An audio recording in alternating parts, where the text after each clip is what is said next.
sejam bem-vindas e bem-vindos ao podcast Só Vai Melhorar. Aqui onde você ouvirá histórias reais de pessoas comuns que viveram o extraordinário de Deus através da sua fé em Jesus Cristo. E hoje eu tenho a alegria de contar com a participação do pastor Celso. Seja muito bem-vindo. Muito obrigado, e é um prazer estar aqui conhecendo o trabalho.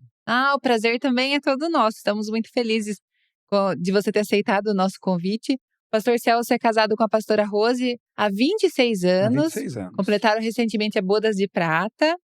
E o pastor Celso, eu até anotei aqui, porque é tanta coisa. Eu falei, não quero esquecer de nada.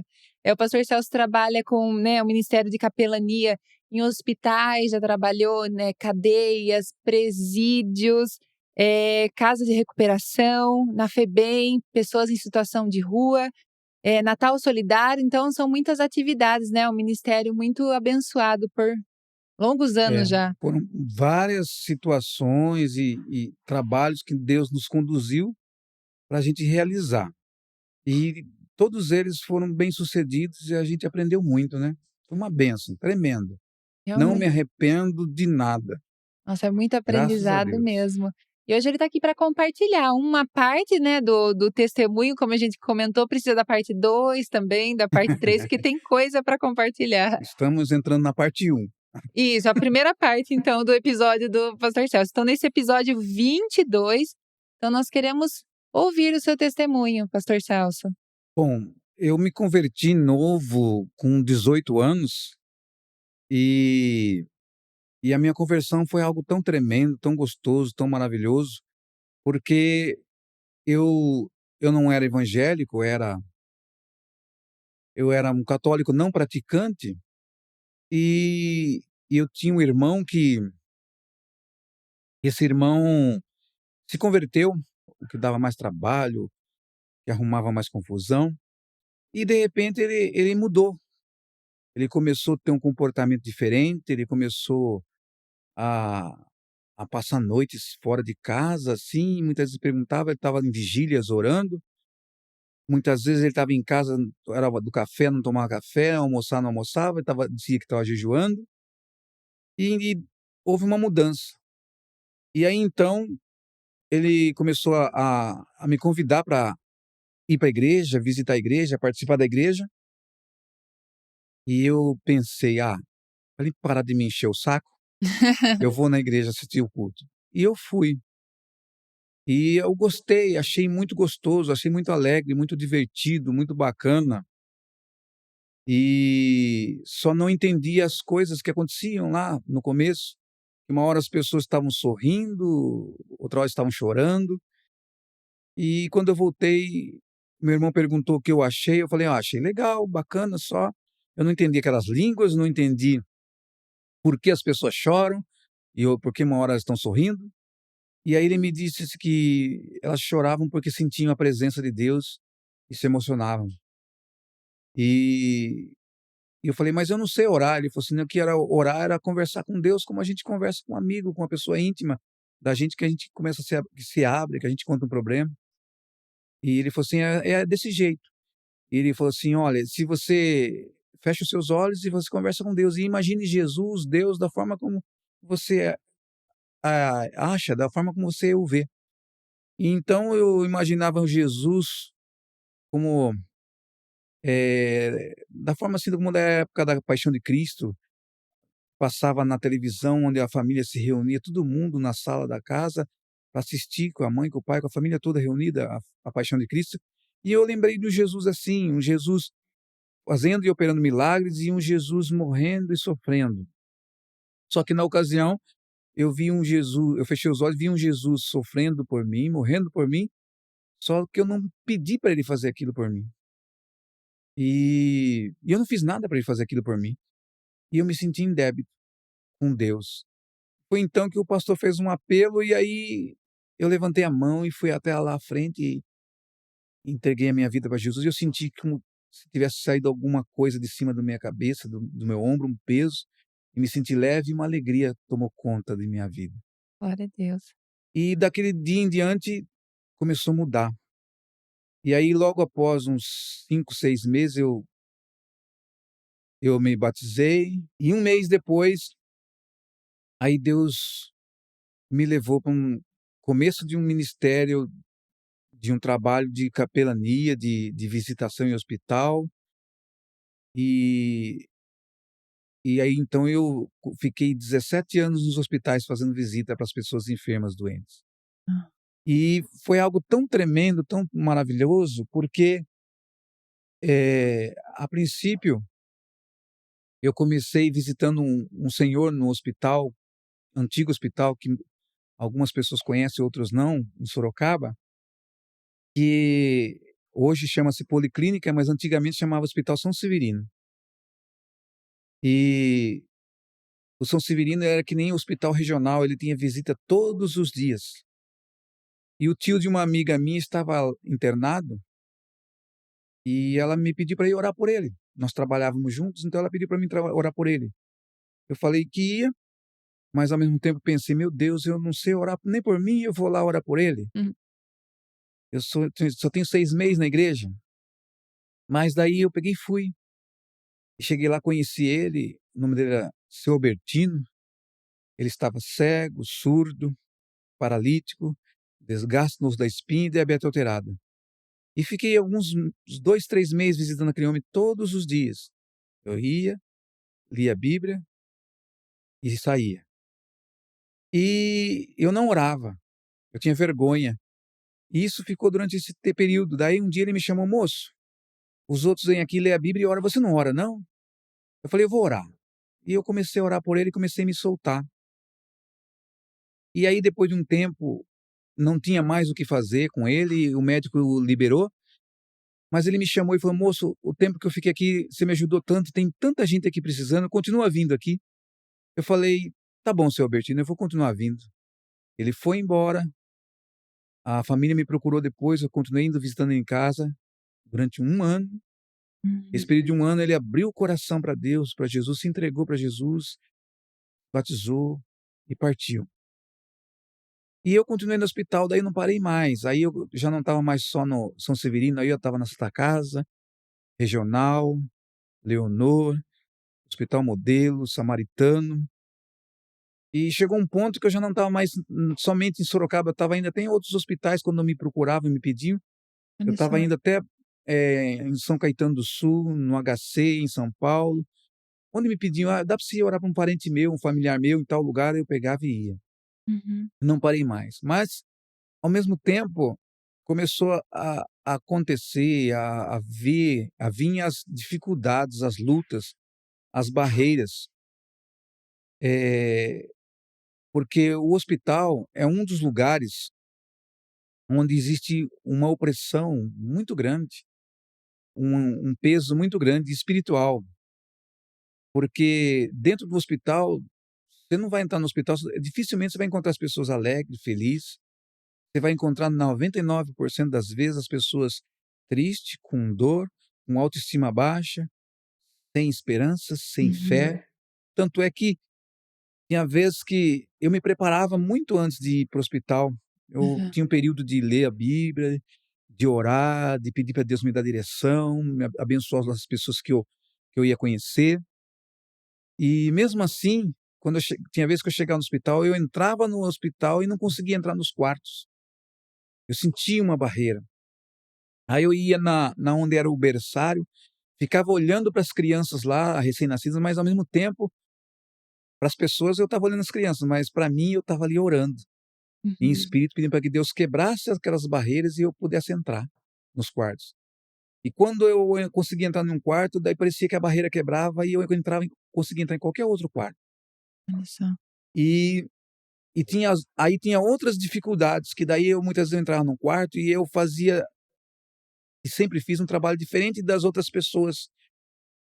As pessoas elas iam no hospital fazer trabalho de capelania, e elas entravam num quarto hoje, e visitava vários quartos, e depois amanhã, no dia seguinte, elas já visitava outro quarto. Eu não, eu visitava sempre os mesmos quartos e as mesmas pessoas até elas irem embora. Uhum. E para mim era muito difícil, porque, haviam pessoas que gostava, que queria, que incentivava a gente, mas haviam pessoas que não gostava, que tinha preconceito, que olhava para a placa de uma igreja porque eu não era da igreja dela, então ela não aceitava, não recebia, e criava uma barreira. Uhum. Barreira tal que muitas das vezes, tinha vez que eu chegava, apontava assim na porta do quarto, já aconteceu, a pessoa via que eu estava entrando, a pessoa estava conversando lá com os outros, ela de repente ela fechou o olho e fingia que estava dormindo, Ai. para não me receber, e eu via. Ou então a pessoa, eu falava: "Posso orar?" Ela falou: "Não, não quero oração". E eu falar para Deus: "Deus, puxa, por que tem que acontecer isso? Por que que eu tenho que ser rejeitado? Eu tô vindo aqui de livre e espontânea vontade, eu tô querendo fazer o bem e as pessoas me rejeitaram". Aí Hum. Deus falava no meu coração, no meu pensamento assim, que se Jesus tinha sido rejeitado, eu também tinha que ser. Eu falo: "Senhor, amém, amém, Senhor. Então eu vou amar essas pessoas assim mesmo". E para mim era difícil, porque no dia seguinte eu ia ter que entrar naquele quarto e tinha 4, 5 pacientes, mas entre os 4, 5 sempre tinha um ou outro que não aceitava. Então, eu tinha que sorrir para ele assim mesmo, eu tinha que falar pra: "Ó, tô orando por você assim mesmo que você não queira minha oração, tô orando por você na minha casa", e demonstrar amor. Sim. E foi assim, durante muito tempo, uns 17 anos praticamente que eu fiquei no hospital. E aí chegou um ponto que eu falava para Deus assim: "Mas Deus, eu preciso aprender mais". E aí onde fui fazer um curso de capelania, lá no HC em São Paulo, com a pastora Eleni Vassão, com o ministério dela, da igreja presbiteriana. Fiz o curso para mim aprender mais, para saber como lidar com cada situação, com cada paciente, porque eram situações diferentes. Sim. Tinha vez que eu entrava no quarto, conhecia um paciente e eu pensava assim, e hoje até hoje eu penso: "Ele está com dor, ele está com câncer, ele está com AIDS, ele está sofrendo, ele está tomando muito remédio, muito medicamento, então ele fica muito cansativo, sonolento. Eu não posso tomar muito tempo deles, Uhum. eu tenho que ser breve". Então eu tentava ser bem breve. E muitas vezes eu conversava, ouvia o problema, a situação da pessoa, lia uma palavra que falava sobre fé, para despertar a fé dele, para que ele viesse a acreditar que Deus podia fazer uma obra, um milagre na vida dele, e depois eu orava. Tinha pessoas que eu entrava, eu pegava ela tão debilitada, que muitas vezes eu nem conversar, não conversava, eu só lia uns salmos, segurava na mão um pouco da pessoa para ela sentir que tinha alguém ali junto com ela, Uhum. depois orava.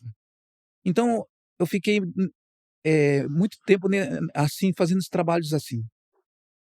E aí chegou um ponto que daí surgiu com muita ênfase na época a AIDS, e na época que surgiu, eu comecei daí no caso fazer visita no hospital regional, no MI, lá, no hospital, no MI, eu comecei a trabalhar só com os HIV, Hum. e foi diferente. Aí eu comecei a falar: "Meu Deus, eu preciso conhecer mais sobre o problema do HIV", eu comecei a ler livros. Tinha um livro da Eleni Vassão que falava assim: "A missão da igreja frente à AIDS", ensinava Hum. como lidar com os HIV. E aí eu comecei a trabalhar com eles. E foi muito bom. E na época não tinha o coquetel ainda, era só um remédio chamado AZT, que depois de um certo ponto um certo tempo ele não dava mais efeito nenhum e a pessoa partia. E era muito duro porque a a doença deixava a pessoa muito debilitada. Hã. E pelo fato de eu acompanhar a pessoa quase que todo dia, eu me apegava muito emocionalmente com a pessoa. Então, quando a pessoa partia, eu sofria muito. Eu ficava com a minha autoestima baixa, precisava ficar uns dias longe do hospital para mim me recompor para voltar de novo.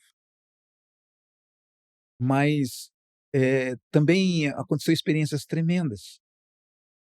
Eu lembro de uma delas que, nesse mesmo tempo que eu estava lá visitando os HIV, eu também estava fazendo um trabalho dentro da cadeia, e dentro da cadeia era era um trabalho diferente. E eu lembro que quando eu entrava dentro da cadeia, no corredor, que tinha tipo XA, XB e uma quadra no meio assim, quando eles abriam a porta grande de ferro, eu só via espelhos entrar no vão das grades, assim, para ver quem que estava entrando. Hum. Aí eu entrava e ficava do lado de fora das celas para pregar. E eu pregava para os presos, falava de fé, de Jesus, que a vida que eles estavam vivendo não levava a nada, que é só Deus que podia mudar a vida deles. Então, voltando para o hospital, uma vez eu entrei no MI e eu encontrei um preso. Hã. E a maioria das vezes, a maioria não, todas as vezes quando um preso ficava doente e era hospitalizado, sempre, ele ficava algemado na cama e na um guarda ficava na porta. E eu vou contar 2 situações Hã. e 2 experiências voltada para isso que me marcou. Uhum. E então eu entrei no MI lá no MI e encontrei esse preso. E eu eu comecei a conversar com ele, me apresentei, ele falou assim: "Eu te conheço". Eu falei: "Mas da onde você me conhece?". Ele falou assim: "Eu te conheço lá da cadeia. Olha. Você estava lá pregando, orando pelas pessoas".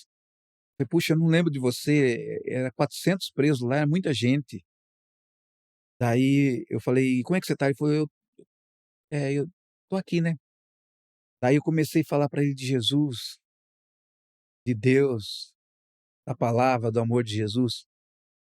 E ele perguntei para ele se ele queria entregar a vida dele para Jesus. E ele falou: "Não posso". Eu falei: "Mas por que você não pode?". Ele falou assim: "Porque eu fiz um pacto com Satanás, com o diabo, eu não posso". Eu falei: "Sim, tá bom. Você fez um pacto com o Satanás, com o Satanás, com o diabo, mas você está vivo aqui. E você pode renunciar a esse pacto, essa aliança, e fazer uma nova aliança com Jesus. Amém. Você quer fazer isso?". Ele falou: "Quero". Eu falei: "Então você vai fazer isso agora comigo". Aí nós fizemos uma oração ali, de renúncia e de entrega, de aceitar Jesus. Glória a Deus. E um detalhe também, no hospital, desde quando eu comecei e nos anos que eu fiquei, eu entrava nos quartos, as pessoas entravam e saíam do hospital sem saber que igreja que eu era, porque eu não pregava placa de igreja, Uhum. eu não pregava religião, eu falava de Jesus, Hum. fé, de amor e de esperança. Então as pessoas entravam e saíam sem saber que igreja que eu era. E aí então, esse rapaz aceitou Jesus. E quando ele entregou a vida para Jesus, eu senti uma coisa tomar conta daquele ambiente dentro daquele quarto, coisa gostosa. E aí eu fui embora. Aí passou uns dias, daí eu voltei de novo, ele não estava bem, ele estava muito mal. E aí eu perguntei para ele: "Você não está bem?". Ele falou assim: "Não estou bem, mas eu vou melhorar agora". Eu falei: "Mas por que você falou que vai melhorar agora?". "Porque você já está aqui, você vai orar por mim, eu vou melhorar". Eu falei: "Amém, isso é fé". Amém. Amém. E aí então, orei por ele, e passou alguns dias, depois eu voltei quando eu voltei, eu entrei no quarto, a cama dele estava vazia, e eu perguntei pra moça, pra enfermeira, falei: "E o rapaz ali?". Aí ele morreu. Naquele mesmo dia que eu orei por ele, uma da tarde para noite, ele tinha Uhum. morrido. E eu senti uma dor muito profunda, mas ao mesmo tempo uma paz, porque ele tinha entregado a vida dele para Jesus ali. Graças a Deus. E uma outra situação também, uma outra experiência, eu estava lá dentro do regional, no MI também, eu tinha um detento lá, e eu fui entrar para visitar ele, o guarda não me deixou, Hum. ele não me deixou. E aí eu falei: "Puxa, eu visitei um detento um tempo desse". "Não, você não pode entrar para visitar ele, só com ordem judicial". Falei: "Puxa", falei: "Tá bom". E eu fiquei bravo e falei: "Não, eu não aceito isso". Aí eu peguei e fui lá no fórum, perto da prefeitura de Sorocaba, e tinha uma amiga que ela trabalhava dentro do fórum, e eu expliquei para ela a situação, e ela falou assim: "Espera um pouquinho". Aí eu peguei um intervalo da audiência de um juiz e falei que o guarda falou assim: só com ordem judicial você pode visitar ele. Eu falei: Aham. "Tá bom, Não seja por isso, né, tá bom". vou atrás. Aí, bem no intervalo de uma audiência, o juiz me atendeu, expliquei para ele, falei: "Ó doutor, eu faço isso, isso, e tem um preso lá e o guarda falou que só com ordem judicial, e eu já visitei outros presos lá que não precisou, mas esse guarda está exigindo". Ele falou: "Tá bom". Aí mandou digitar lá, fazer um papel, uma autorização.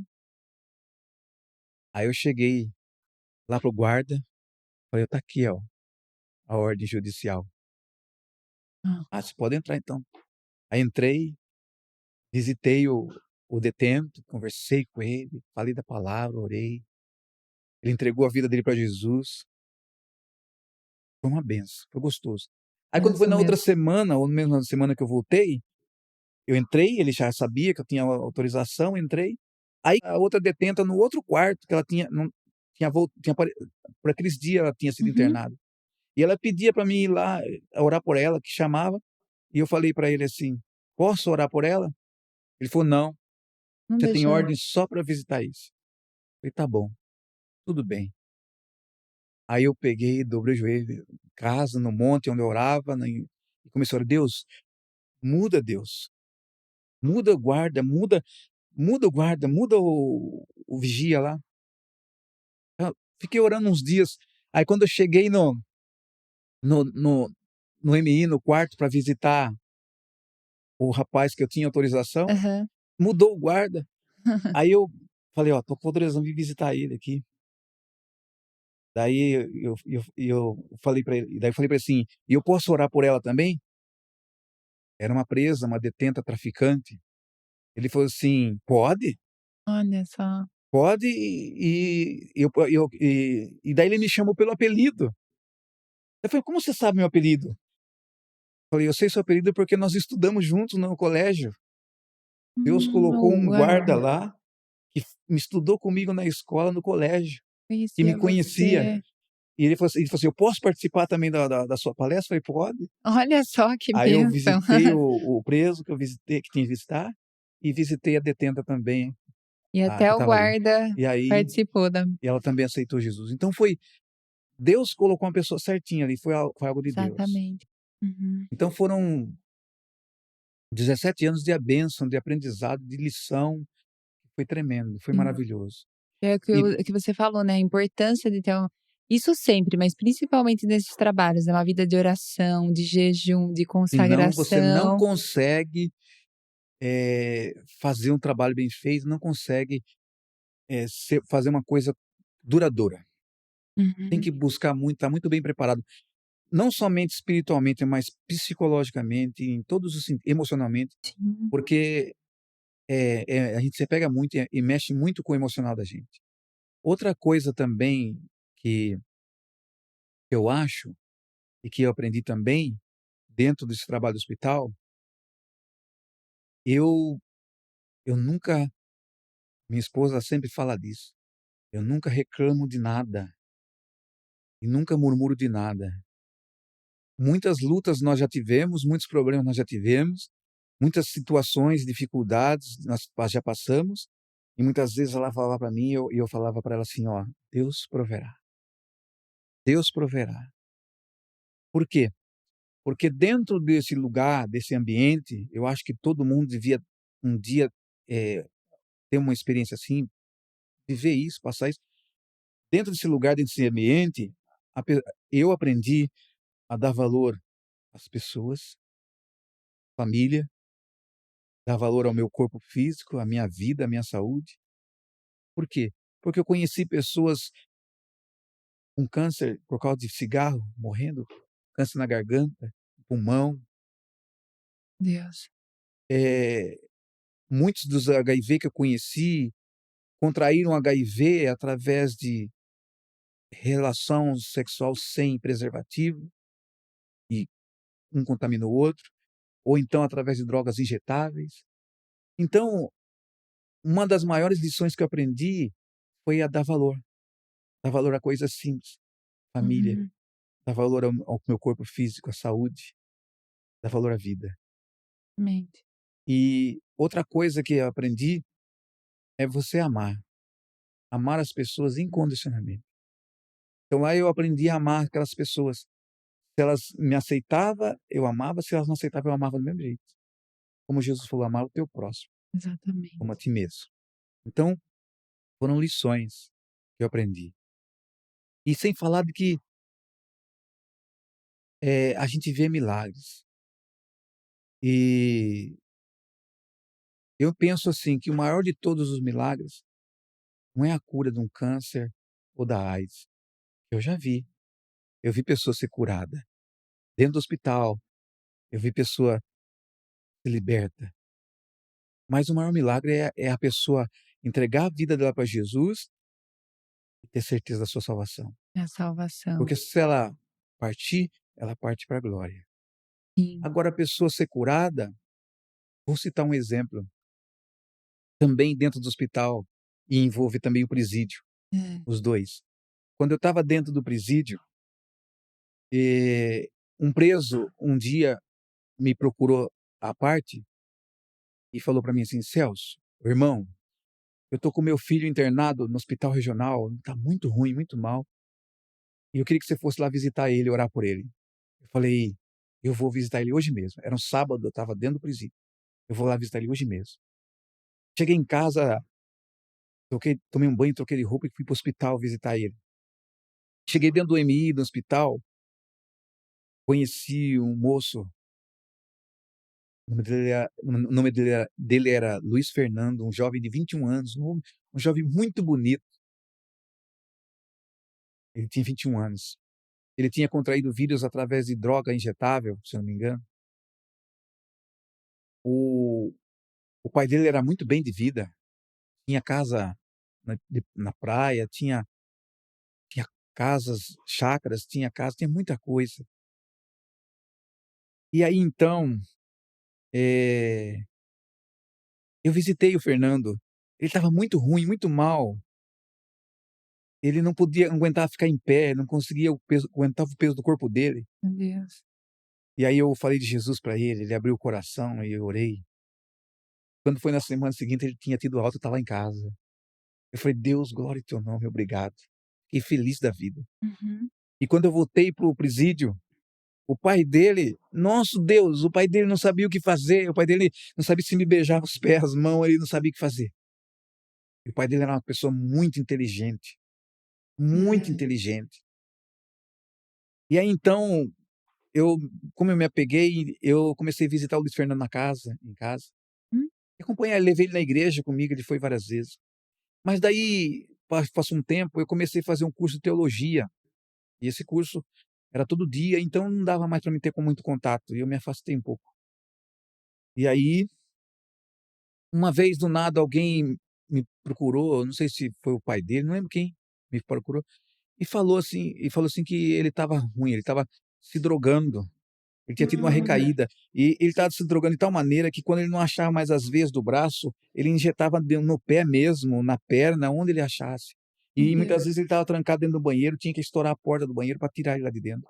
Meu Deus. Aí eu fui visitar ele, e eu falei para o Luiz Fernando, falei: "Fernando, quando eu te conheci, você estava no hospital, e você estava que nem diz aquele salmo assim, andando pelo vale da sombra da morte. E Deus tirou você desse vale, mas não foi para você voltar para as drogas, não foi para você voltar para a vida de pecado, vida errada. Foi para glorificar o nome dele". Aí ele chorou muito, e e aí eu falei para ele assim: "Ó, se você continuar assim, você vai voltar para o hospital de novo". E ele voltou para o hospital internado. E aí na época o juiz corregedor de Sorocaba, ele liberou o pai dele para acompanhar o filho no hospital, atender o filho. E aí eu soube por outras pessoas, na época Uhum. a linha de telefone, não tinha celular, a linha de telefone era caro. O pai dele tinha vendido a linha de telefone e comprou droga, e levou para o filho cheirar dentro do hospital. Senhor. E eu fiquei sabendo, falei: "Não, não pode ser, eu não acredito numa coisa dessa". Aí fui lá ver ele no hospital. Aí falei um monte, falei: "Deus ama você, e ele tem um plano na tua vida". Mas Deus não vai, não quer Deus não vai curar um drogado para ele voltar às drogas. Deus não vai curar uma prostituta da AIDS para ela voltar a se prostituir. Não. Então, olha, eu só te ofereço uma coisa, eu te ofereço Jesus, você entrega a tua vida para ele e que seja feita a vontade dele na tua vida hoje. Aí ele se pediu perdão, se entregou para Jesus ali e eu fui embora. E depois eu soube que a mãe dele foi ver ele lá e ele estava leve. Ele estava leve e a mãe dele perguntou: "O que aconteceu que você está diferente?" O Celso veio aqui, ele orou por mim e falou o que aconteceu. Ele falou: "Mãe, a droga estava embaixo do colchão." Ele falou: "Mãe, pode levar embora, eu não quero mais." Aí ele morreu naquela noite. Deus. Nossa, para mim foi, eu senti tanto, porque a gente se apega, né. Uhum. E eu falei: "Ah, Deus, ele partiu para a glória, o Senhor tomou ele para si." E aí depois o pai dele saiu do presídio, e aí eu não tive mais contato quase. Um dia, do nada, eu estava passando em frente ao terminal São Paulo, Sorocaba, de moto, e eu olhei dentro de um restaurante, assim, o pai dele tinha uma casa ali, que essa casa virou um bar, alguma coisa. Olhei assim, vi ele sentado dentro na mesa. E fiz o retorno e voltei. Falei: "Puxa, o que você está fazendo aí?" Aí ele falou, começou a chorar e falou que estava mal, que estava deprimido, que não estava bem. Aí eu comecei a falar de Jesus para ele, de Deus, e aí fui embora. Depois ele ligou para mim, falando, agradecendo, dizendo que aquele dia ele estava pensando em se matar até, e depois da conversa ele mudou a Glória a cabeça dele, as Deus. ideias dele. Graças a Eu Deus. nunca mais o ouvi, nunca mais tive contato. Mas foram situações tremendas. Mas você pode até perguntar assim: "Mas pastor, e milagres, já viu milagres?" Sim, milagres. Eu lembro uma vez que eu estava na igreja, numa sexta-feira, e uma senhora costureira estava costurando para os diáconos da igreja, foi pedir oração para o marido dela que estava com pedra no rim, que já tinha tirado um rim, e só tinha um só, e estava com pedras, comprometido. E aí todo mundo sabia que eu fazia visita no hospital, que eu estava sempre no hospital, me chamaram para conhecer ela. Eu conheci, e eu falei para ela assim: "Amanhã eu vou no hospital ver teu filho, teu esposo." Era sexta, no sábado eu ia no hospital. E tem até um aprendizado com isso também, Hã. porque daí no sábado também tem que estar no presídio.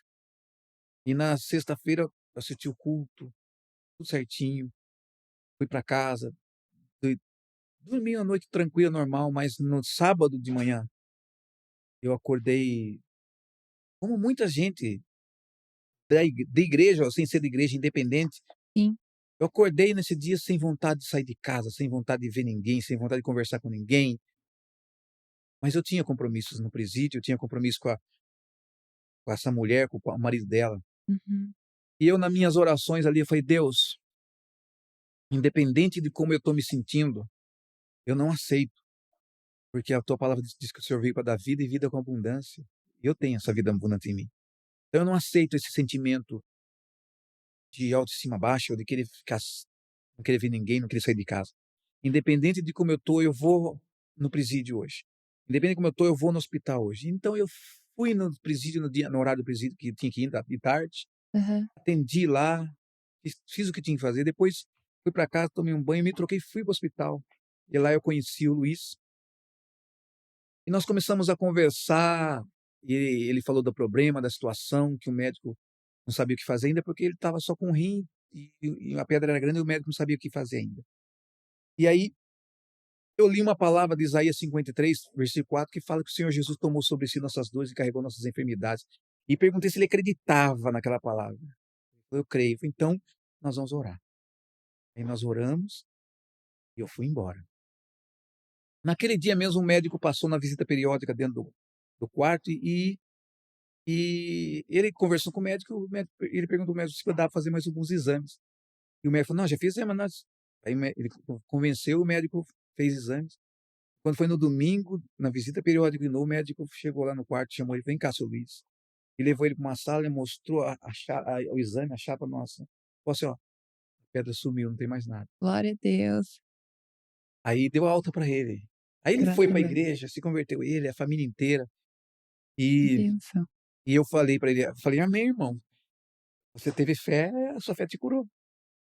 Mas mal ele sabia que naquele dia, se fosse depender de mim, eu não ia Uhum. nem sair de casa, eu não ia nem no presídio, nem no hospital, nem nada. Então foi um milagre tremendo. Foi um milagre E depois de mesmo. alguns anos eu encontrei ele, ele falou assim: "Ó, eu sinto como se eu tivesse outro rim ainda". Então Que foi Deus que bênção. operou um milagre. Acho interessante isso que você falou, né, sobre essas experiências suas no hospital. Eu lembro, né, da igreja, né, que eu conheço o pastor Celso desde criancinha, né, sempre Uhum. fazendo parte da nossa história, da nossa família.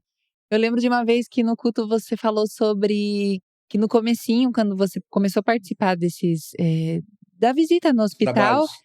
e você orava, daí a pessoa acabava falecendo. Você fala: "Ai Deus, eu não vou orar mais, porque todo mundo que eu oro parece que morre", né.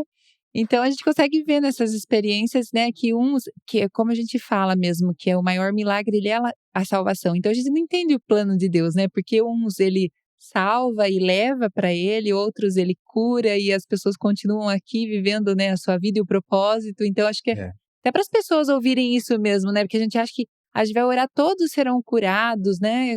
Eu tenho uma explicação para isso que Deus falou comigo de uma forma até bem pessoal, porque nesse período e nesse tempo que eu estava no hospital falando, pregando, orando, também nesse período de 17 anos aconteceu de um irmão meu ficar com câncer, acometido de câncer no intestino. Ele era novo, tinha 26 anos. Na época eu tinha 25, ele era um ano mais velho que eu. Ele tinha 26 anos, ele era um policial novo, ele ele a mulher dele tinha um filho recém-nascido e então uma filha recém-nascida, e ele ficou com câncer no intestino. E ele fez uma cirurgia de urgência onde ele tirou todo o intestino e colocou bolsa de colostomia. E aí,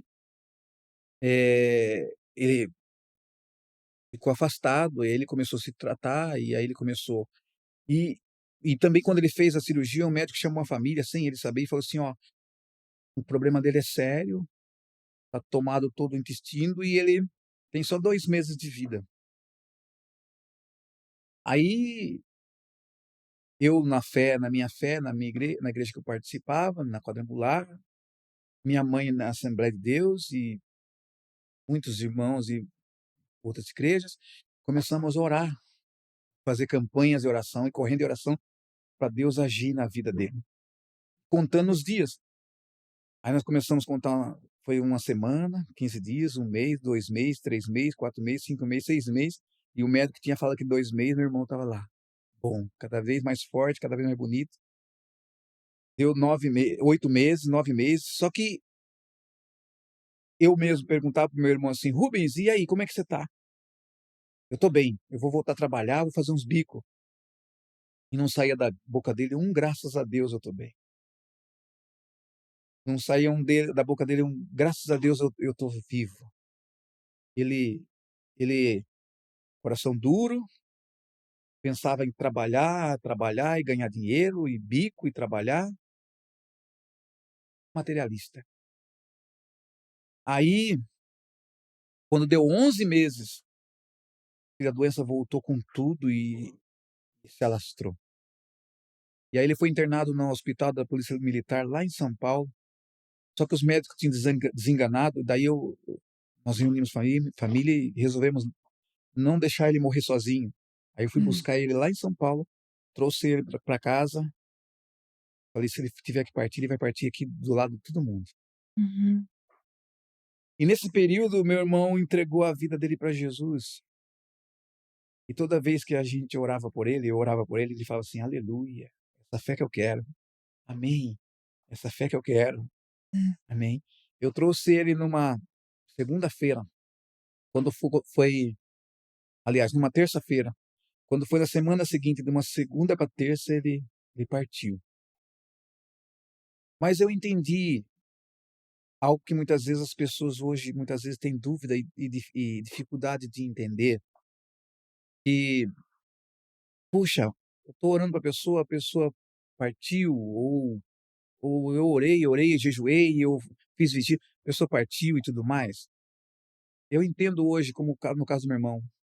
Meu irmão, naquele momento de dor, muitas pessoas que eu conheci também no hospital, que ela estava num momento de dor, de sofrimento, a pessoa fica, tem duas opções, ou ela fica revoltada com Deus e o mundo, ou ela fica quebrantada, sensível e acessível. Meu irmão, ele ficou acessível. Aí então ele abriu o coração para Jesus, entregou a vida dele para o Senhor. Amém. E eu aí entendo que o Deus podia curar o meu irmão? Podia.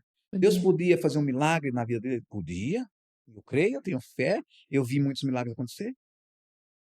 Mas se Deus tivesse curado meu irmão não iria continuar servindo a Jesus, por causa da mente dele, da cabeça dele que eu conhecia. Ele estava tão materialista, tão preocupado em trabalhar, em querer ter dinheiro, mais dinheiro, ganhar e receber, que ele ia se afastar de Deus e o milagre aconteceu, mas, ou seja, o milagre aconteceu, ele morreu para essa vida, mas nasceu para uma vida eterna. Graças a Deus. Me lembrei agora, uma vez também, eu estava no hospital e a enfermeira me chamou, falou: Celso, entra no apartamento tal, lá tem um senhor que está quase 40 dias aqui internado. Eu bati na porta, me apresentei, a esposa dele me atendeu, eu falei: "A enfermeira me pediu para vir orar pelo senhor, seu João". Aí eu comecei a visitar o seu João todos os dias. Era um advogado, estava com câncer também. Até que chegou um dia, e todo dia eu lia uma palavra, eu lia um salmo, eu orava. Ele não falava. O seu Hã. João sempre quieto, ele não falava. Aí um dia eu senti muito forte no meu coração, eu tinha que fazer um apelo para ele. Aí eu cheguei no quarto, falei: "Seu João, hoje eu quero falar uma coisa muito séria com o senhor. A palavra de Deus fala em São João capítulo 14, versículo 1 em diante, Jesus fala assim: eu sou o caminho, a verdade e a vida. Ninguém vem ao Pai senão por mim. Jesus fala que é o caminho, a verdade e a vida. Que ninguém vai ao Pai senão através dele, seu João. E depois ele fala assim: na casa do meu Pai há muitas moradas. E se não fosse assim, eu teria dito: vou preparar-vos lugar. Significa, seu João, que Jesus preparou uma morada para o Senhor. Amém. Só que para o senhor ter direito a essa morada, o senhor tem que entregar a sua vida para ele. Ele é o caminho, aceitar ele. Não aceitar a mim no coração, porque eu não sou ninguém, eu não faço nada, não posso nada, mas aceitar Jesus. Eu queria fazer um apelo para o senhor agora, o senhor quer aceitar Jesus? E ele balançou a cabeça, afirmando que sim. Então eu vou orar para o senhor agora, e eu quero que em pensamento o senhor ore, entregue a vida da sua, do senhor para Jesus, e eu vou orar junto com o senhor. E o senhor em pensamento. E eu coloquei a mão na cabeça dele e comecei a orar, e pedi para que Jesus entrasse na vida dele, para que Jesus cobrisse ele com o sangue dele. E eu Amém. sei que depois que eu terminei a oração, ele abriu a boca e falou assim: Amém. Oh, Amém. mas que coisa gostosa. Eu senti uma coisa tomar conta daquele quarto ali. Aí fui embora. Era difícil a vez que eu não ia embora chorando do hospital, por causa das experiências, aquelas situações de ver a dor e sofrimento. Fui embora. Aí quando foi no dia seguinte que eu fui lá fazer visita normal nos quartos, quando cheguei no quarto do seu João, eu encontrei a porta do quarto todinha lacrada de jornal. E de vez em quando eles tinham que detetizar alguma coisa assim, eu pensei: "Acho que estão detetizando", que mudaram para ele em outro apartamento.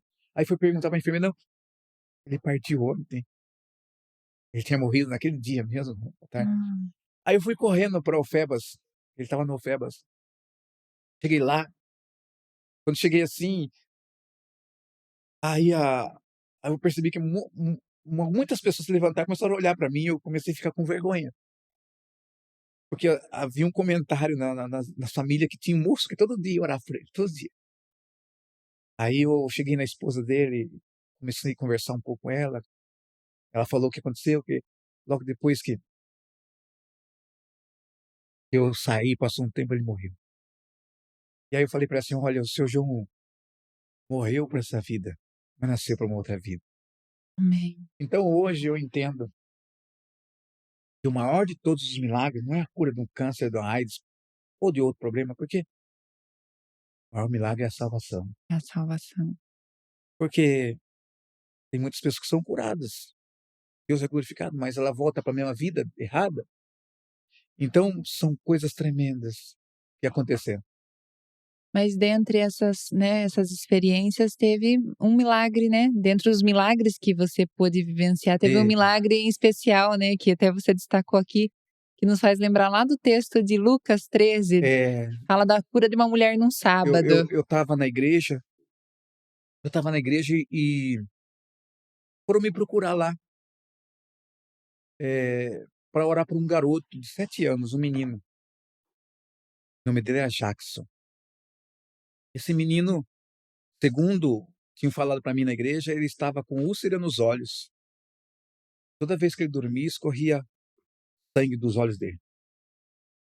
Aí eu falei: "Não, eu vou lá orar por ele". Não, não, daí eu falei que eu vou lá orar por ele. Mas o que aconteceu? Ele estava com esse problema, a mãe levou ele em vários médicos, e os médicos falaram: "A úlcera nos olhos". Mas nenhum conseguia, resolver o problema, dar um remédio, dar um tratamento específico para sanar o problema. Mas o último médico que ela tinha ido, disse a ela assim: "Olha, mãe, eu acho que o problema do teu filho é problema espiritual. Leva ele num centro, em algum lugar assim".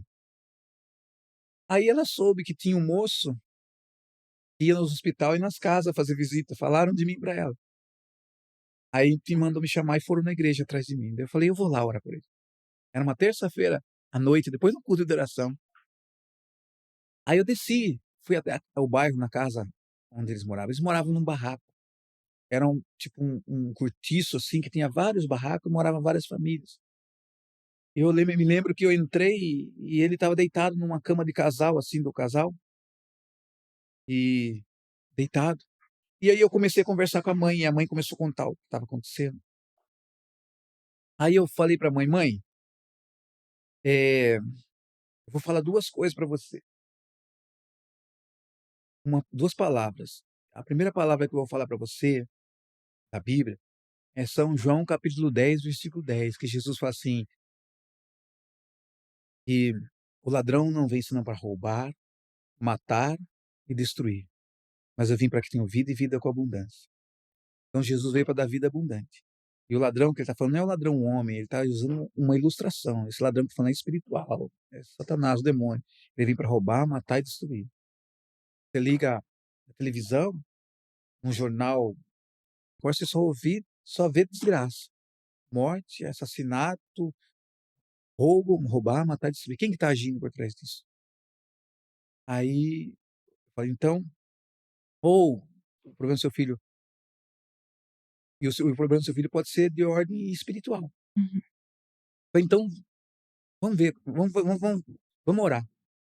E aí, então, o menino estava deitado na cama, e quando eu coloquei a mão na cabeça do menino e falei, em nome de Jesus, a mãe dele caiu atrás de mim. Caiu se contorcendo toda, aí manifestou uma entidade chamada Exu Caveira, tortou tudo ela, mudou a fisionomia, mudou a voz, mudou tudo. Aí, eu ordenei, falei, demônio, em nome de Jesus, põe a mão dela para trás, sem machucar. E aí falei, em nome de Jesus, fala o que você quer que essa família, nessa casa.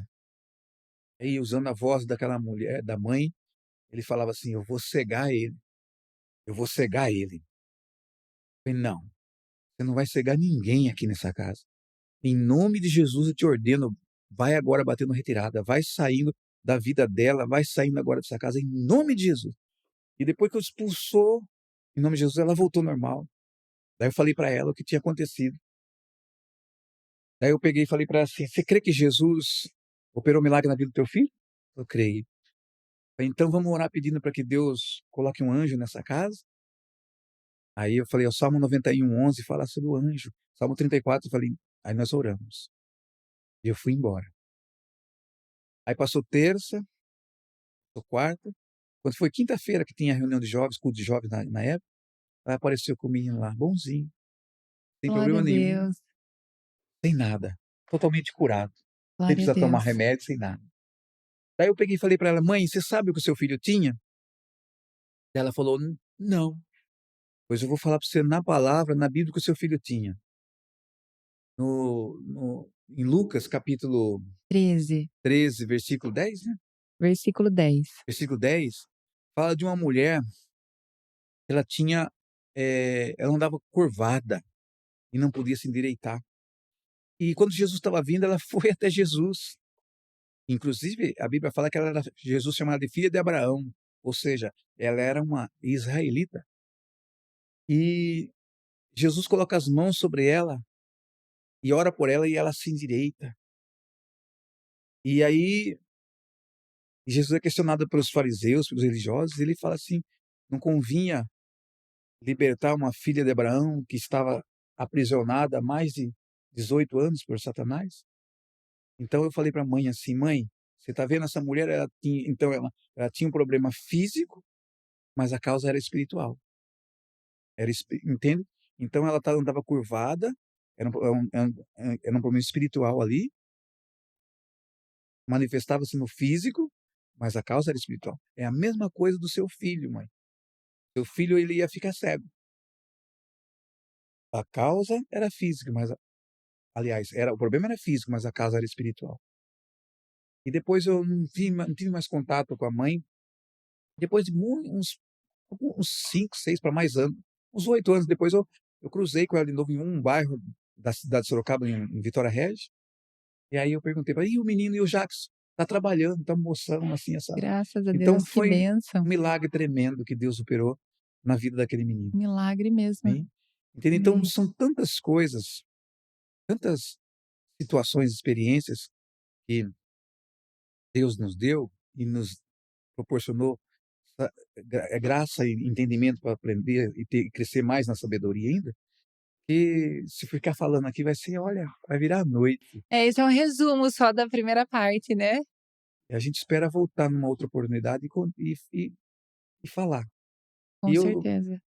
queria trazer uma palavra, uma mensagem para quem vai estar assistindo, e essa mensagem, e esta palavra que eu queria deixar para vocês, foi e é até hoje uma das bases de sustentação da minha vida e que tem que ser na vida de qualquer cristão, eu acho.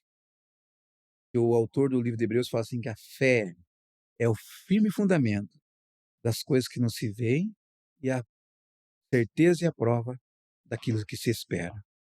Ou Amém. seja, fé não é sentimento, não é emoção, ela vai além disso daí. É a firme fundamento daquilo que não se vê e a certeza daquilo que se espera. Ou seja, você não vê e você tem que ter a certeza dentro de você que vai acontecer o milagre. Amém. Então eu queria deixar essa palavra, essa mensagem para aqueles que estiverem assistindo.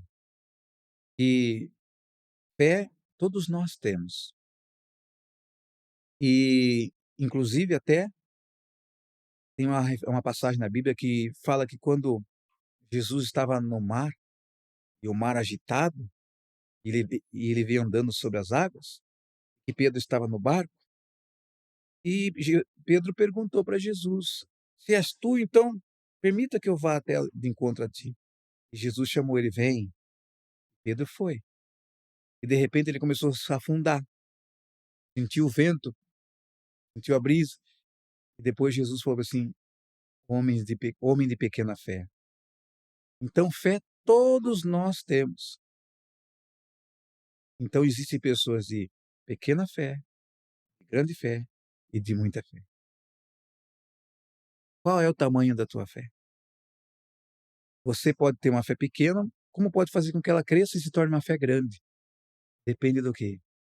Depende do dia a dia de comunhão com a palavra.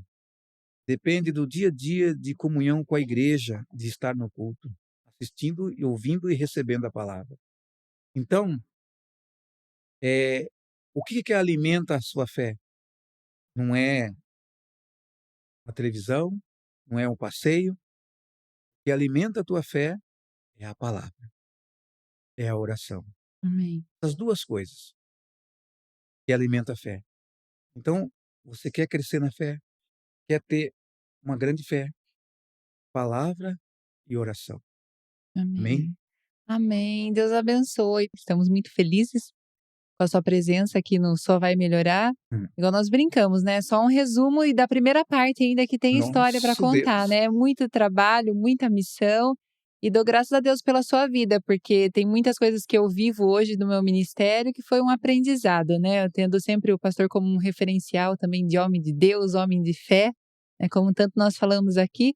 E as portas estão abertas para uma Amém. próxima oportunidade. Numa outra oportunidade, a gente quer falar sobre trabalhos que nós fizemos social com Sim. os moradores de rua, trabalhos com os dependentes químicos, trabalho que nós fazemos todo final de ano chamado Natal Solidário, entende? Uhum. Então são bastante atividades que nós já fizemos e que fazemos ainda, amém?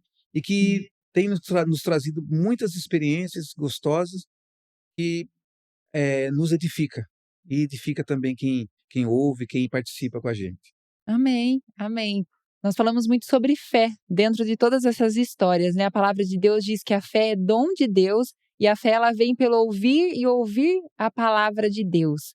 Que você possa buscar sua fé em Deus, edificar a sua fé em Deus, que é somente assim que nós vencemos as tribulações, as provações. Somente assim, através da fé em Jesus Cristo, que nós podemos viver as histórias extraordinárias que são compartilhadas aqui. Então, independentemente do seu problema, tenha fé em Deus. Amém. Com Deus, todas as coisas são possíveis. Não esqueça de curtir esse conteúdo, compartilhar para que outras pessoas sejam impactadas através desse testemunho. Nos siga nas redes sociais, @podcast Só Vai Melhorar. Nos vemos na próxima segunda-feira, às 8 horas da noite. Deus abençoe sua vida, sua casa, sua família. E não se esqueça, com Jesus só vai melhorar. Até a próxima! Até a próxima.